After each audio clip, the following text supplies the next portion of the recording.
Баршаңызға қайырлы күн достар. Бүгін торт мороженое даярлаймыз. Бұл муссовый торттың дәмі балмұздақ секілді өте ерекше шығады. Міндетті түрде менің каналыма тіркеліп, менімен бірге даярлаңыздар.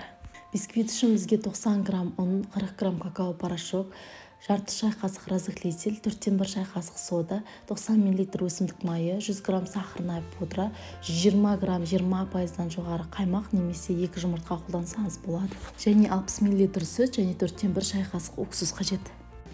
Алдымен сүтке уксусты қосып, оны жақсылап араластырып, дайындап қоямыз.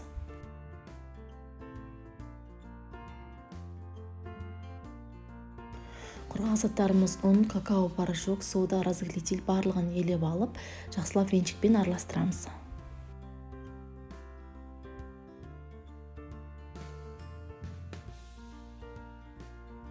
Бір ыдысқа сахарная пудра мен өсімдік майын салып, оны миксермен жақсылап араластырамыз.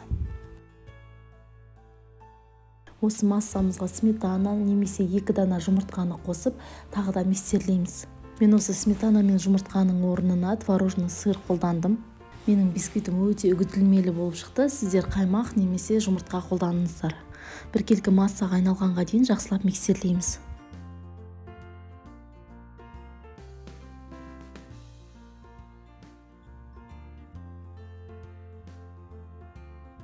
Келесі кезекте осы массамызға құрғақ заттарымыз бен сұйық заттарымызды кезектестіріп отырып қосамыз. Бізде сұйық затымыз пахта, яғни сүт пен уксус араласқан іріткіміз. Құрғақ заттарымыздың бір бөлігін елеп отырып қосамыз. Одан соң миксермен біркелкі массаға айналғанға дейін жақсылап араластырамыз. Одан соң іріткімізді қосып, тағы да миксерлейміз. Осылайша кезектестіре отырып, құрғақ затымыз бен сұйық затымыздың барлығын қосып, жақсылап біркелкі массаға айналғанға дейін араластырамыз.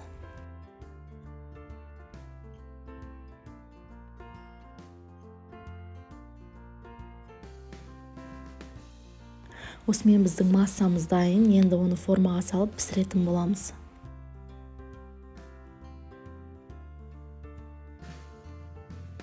Диаметрі 18 см форманы фольгамен қаптап аламыз. Одан соң осыған бисквитімізді салып пісіретін боламыз. Мен барлық ингредиенттерді 2 еселеп алғандықтан, мен бисквитті 2 бөліп пісірдім.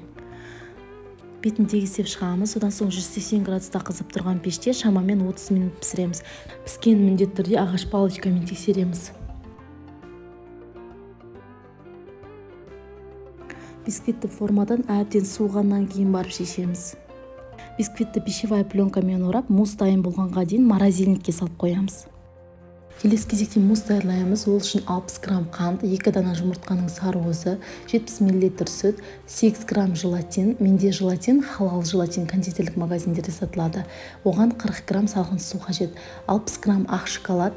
Менде кондитерлік магазиндерде сатылатын бельгиялық калибаут шоколады. Калибаут шоколадын қолдансаңыз, торттарыңыз ерекше дәмді шығады. 200 грамм творожный сыр және 200 грамм сливки қажет. Сливкидің майлылығы міндетті түрде 33-35% болу қажет. Желатинді салқын сумен араластырып, дайындап қоямыз.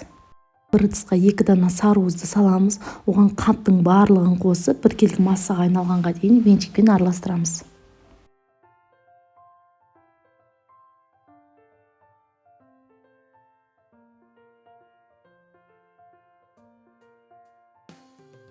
Сүтімізді ысытып аламыз, бірақ қайнатпаймыз. Осы сүтті ақырындап отырып сарыуызға қосып, біркелкі массаға айналғанға дейін венчикпен үздіксіз араластырамыз.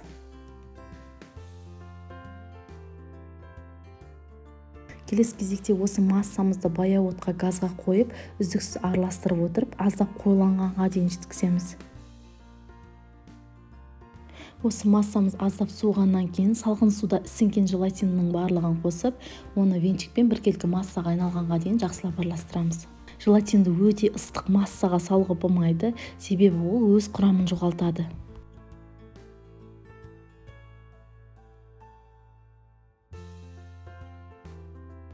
Ертілген ақ шоколадты осы массаға қосып, біркелкі массаға айналғанға дейін араластырамыз.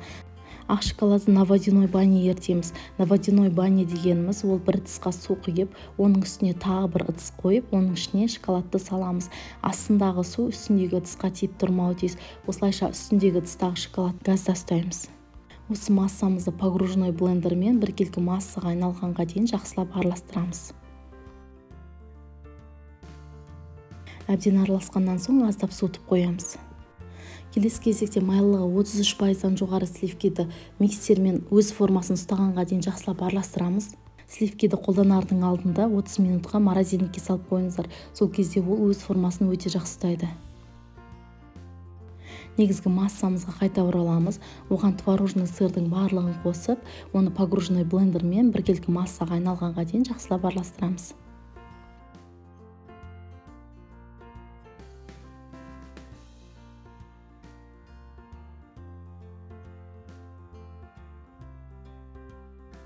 Сливкиді негізгі массамызға қосып, осы біркелкі массаға айналғанға дейін лопаткамен араластырамыз.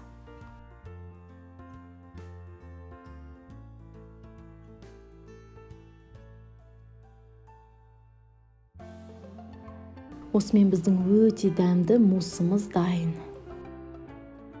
Диаметр 20 см форманың астын пищевая пленкамен тартып ораймыз. Астына міндетті түрде түзу тақтай қоямыз. Ішіне ацетатный пленканы кигіземіз.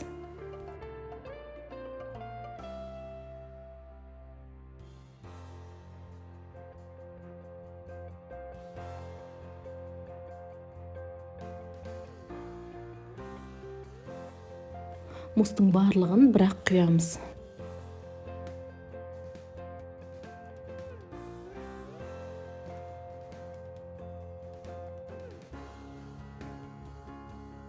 Осы жерде қатырылған жидектерді қолдансаңыздар болады. Мен қатырылған клубниканы мусқа сеуіп шықтым.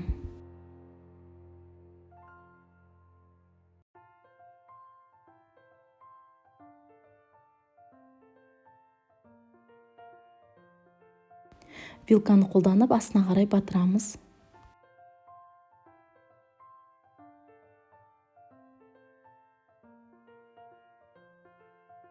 Бисквитті мусымызға салып, қолымызбен аздап батырамыз. Одан соң мус қатқанға дейін морозильникке 8 сағатқа жібереміз. Мусымыз әбден қатқаннан кейін морозильниктен шығарамыз. Форма тез алыну үшін жан-жағын фенмен ертіп алсаңыз болады. Ацетатный пленканы шешеміз.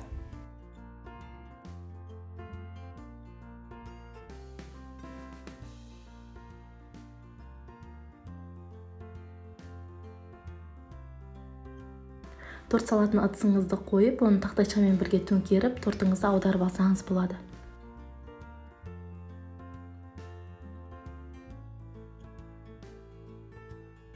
Торт морозильниктен шыққан бойда зеркальный глазурь немесе велюрмен қаптасаңыздар болады. Тортты толығымен холодильникте ертеміз, шамамен 6-7 сағатта алады. Мен бетіне какао порошок сеуіп шықтым. Сіздер шоколадпен немесе басқа да жидектермен өздеріңіз қалауыңыз бойынша сәндесеңіздер болады. Мен өз каналымда тек қана ерекше рецептермен бөлісетін боламын. Сондықтан міндетті түрде каналға тіркеліп, қоңырауды басып қойыңыздар. Менімен бірге болғандарыңызға рахмет.